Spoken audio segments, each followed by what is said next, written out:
Welcome to our channel. If you want to sell items on eBay to declutter or make extra money, follow this simple guide to create successful listings. Step 1. Create an eBay account by visiting ebay.com and clicking Register. If you don't already have one, then verify your email address. Step 2. Click Sell in the top navigation bar to begin creating your first listing, which will guide you through the process step by step.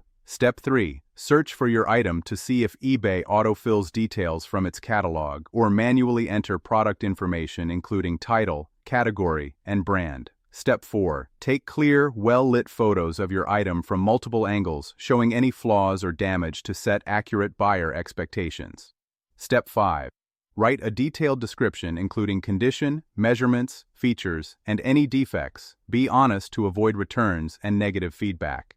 Step 6. Set your price using either auction format starting low to generate interest, or buy it now for fixed price convenience with instant purchases. Step 7. Choose shipping options by entering package weight and dimensions, then select carriers and services. Offer tracking for buyer protection. Step 8. Review listing preview. Set payment preferences, then click List Item to publish. Monitor messages from potential buyers and ship promptly after sale. Don't forget to like this video and subscribe to our channel.